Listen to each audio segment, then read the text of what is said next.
मैं 27 अगस्त को इंग्लैंड में आया था और 1 सितंबर को 4 दिन के बाद ही मुझे नौकरी मिल गई थी और 1 सितंबर से मैंने काम शुरू कर लिया था।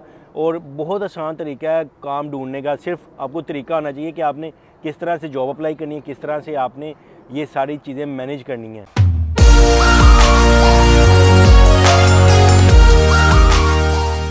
जी दोस्तों, कैसे हैं आप सब लोग? ठीक हैं। जैसे कि आपको पता है कि सितंबर सेशन स्टार्ट हो गया है, बहुत ज़्यादा स्टूडेंट इंग्लैंड में आना शुरू हो गए हैं, बहुत ज़्यादा स्टूडेंट्स की अब एजुकेशन भी शुरू होने वाली है, क्लासेस भी शुरू होने वाली हैं। और आज की वीडियो में हम बात करेंगे कि किस तरह से स्टूडेंट जॉब अप्लाई कर सकते हैं, किस तरह से आप जॉब ढूंढ सकते हैं, किस तरह से आप जॉब पे जा सकते हैं, किस तरह से अपनी फ़ीस पे कर सकते हैं। इंग्लैंड में आकर आपको जो सबसे पहली चीज़ फेस करनी पड़ती है वो है आपको फाइनेंशियली आप स्टेबल नहीं होते, क्योंकि आप 500 से 1000 पाउंड ही आप इंग्लैंड लेके आते हो या मैक्सिमम 2000 पाउंड आप लेके आ जाओगे साथ। अगर कोई भी जितना भी आप वेल सेटल फैमिली से हो तो आप फिर भी पीछे से मैनेज नहीं करवा सकते, आपको यहाँ पे आके जॉब करनी ही करनी पड़ेगी। और ये 100% सच बात है। यहाँ पे आके आपको, अगर आप जितनी जल्दी इस रियलिटी को फेस कर लें कि भाई यहाँ पे आके हमें आते साथ ही हमने कोशिश करनी है कि हमें जॉब मिल जाए, क्योंकि यहाँ का सर्किट इस तरह से क्या है, अगर एक दफ़ा आप को यहाँ का सिस्टम समझ लग गया ना तो फिर आप आराम से यहाँ पे ज़िंदगी गुजार सकते हैं। सबसे पहली बात यह कि बहुत ज़्यादा आपको मैं ट्रिक्स बताने वाला हूँ जो आपने फॉलो करने हैं। सबसे पहली चीज़ यह कि आपने आते साथ ही जॉब अप्लाई करनी है, आपने कोई भी वेट नहीं करना 4 दिन 5 दिन हफ्ता 2 हफ्ते के मैं घूम फिर लूँ, मेरे कागज़ बन जाएं, मेरा नेशनल इंश्योरेंस नंबर बन जाए, मेरा DVLA बन जाए या मेरे दूसरी चीज़ें मेरी बन जाएं। ये चीज़ें हैं तो आपने आते साथ ही अप्लाई कर देनी है। बट जो सबसे पहला स्टेप आपने करना है, पहली तो ये बात है कि आपने अपने साथ गर्म कपड़े लेके आने हैं यहाँ पे और शूज़ लेके आने हैं गर्म, क्योंकि यहाँ पे बहुत ज़्यादा ठंड होती है। पाकिस्तान की तरह ठंड नहीं है यहाँ पे दूसरी तरह की सर्दी है। दूसरी चीज़ आपने क्या करनी है, जैसे ही आप इंग्लैंड आओगे, जैसे ही आप लैंड कर जाते हो एयरपोर्ट में, आप अपने फ्रेंड या रिलेटिव की तरफ जाते हो, एक दिन आपने रेस्ट कर ली, एक दिन आपने सिम ख़रीद ली, अगले दिन ही सिम ख़रीदने के बाद आपने ओबियसली अपनी CV तो साथ लेके आनी है पाकिस्तान से। यहाँ अगर आप यहाँ पे हो तो आपने CV अपनी प्रिंट आउट कर लेनी है। वो CVज़ आपने कोई तकरीबन 20 से 30 CVज़ ऐसी होंगी जो आपने प्रिंट आउट करनी है। आपने लोकल शॉप्स पे जाना है, यहाँ पे लोकल शॉप्स बहुत ज़्यादा होती हैं। लोकल शॉप्स में आपने जाना है, आपने वहाँ पे जाके CV ड्रॉप करनी है। आपने लोगों को कहना है कि भाई मैं जॉब ढूंढ रहा हूँ, मुझे जॉब की ज़रूरत है। और इस तरह से आपने जितना हो सके आपने CV आपने लोगों को देनी है।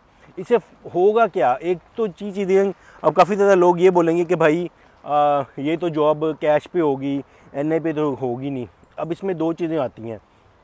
एक जॉब आती है नेशनल इंश्योरेंस नंबर पे, एक जॉब होती है कैश इन हैंड, जो कि लीगल नहीं है यहाँ पे। मैं ऐसा हरगिज़ नहीं कह रहा कि ये जॉब लीगल होती है कैश इन हैंड पे।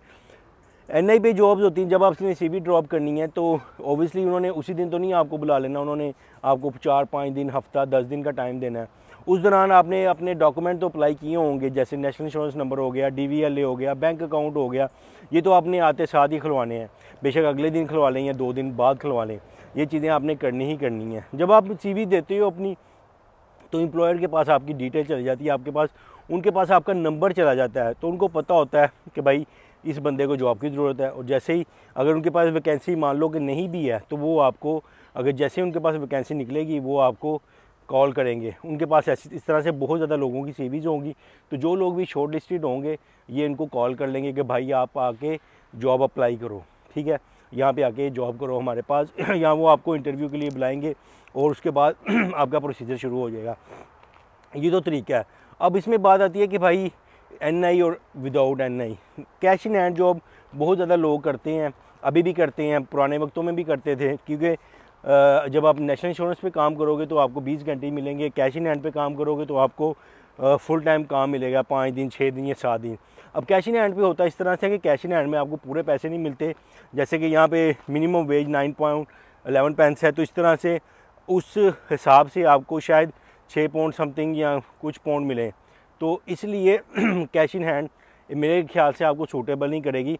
बस इसका फ़ायदा ये होगा CV बना के डिस्ट्रीब्यूट करने का कि भाई आपको एक मौका मिल जाएगा जॉब अप्लाई करने का, आपका टाइम वेस्ट नहीं होगा। जिस तरह से मैं जब इंग्लैंड आया था तो मैंने आते साथ ही CV डिस्ट्रीब्यूट करनी शुरू कर दी थी। और जिस एम्प्लॉयर के साथ मुझे पहली जॉब मिली थी, जो मेरी बेसिक अच्छी जॉब थी, वो मुझे मिली थी 6 माह के बाद उसी एम्प्लॉयर से जिससे मैं काम करना चाहता था। बेसिकली मैं उस एम्प्लॉयर के पास बार बार जाता था, हफ्ते में 1-2 चक्कर लगा लेता था कॉलेज जाते हुए या कॉलेज से वापसी के वक्त।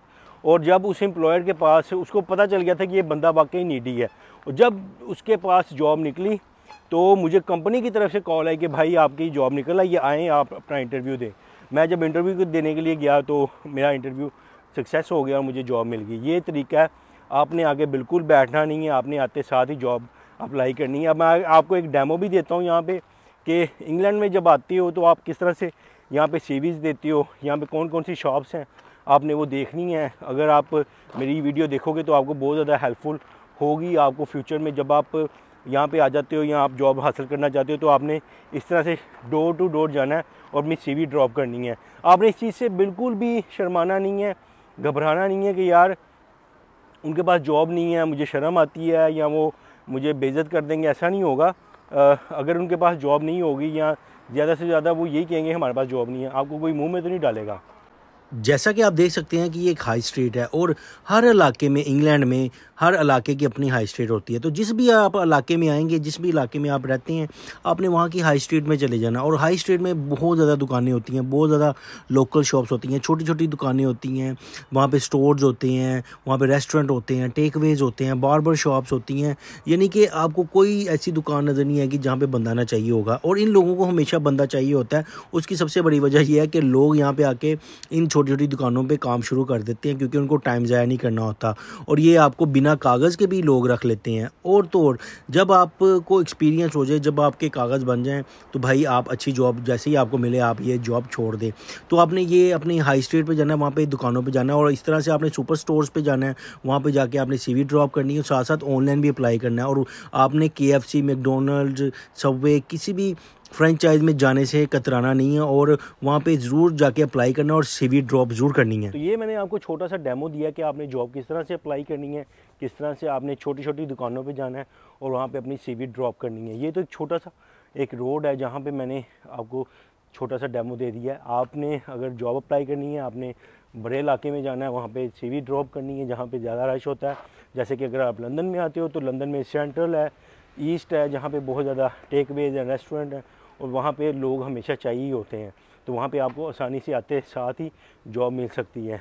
तो ये थी मेरी आज की वीडियो। आई होप आज की वीडियो आपको अच्छी लगी होगी, पसंद आई होगी। तो चैनल को लाइक कर दें, सब्सक्राइब कर दें और बेल आइकन को दबाना मत भूलिएगा। अपना बहुत ज़्यादा ख्याल रखिएगा और कमेंट सेक्शन में ज़रूर बताइएगा कि नेक्स्ट वीडियो मैं किस टॉपिक पे बनाऊँ। टेक केयर, अल्लाह हाफिज़।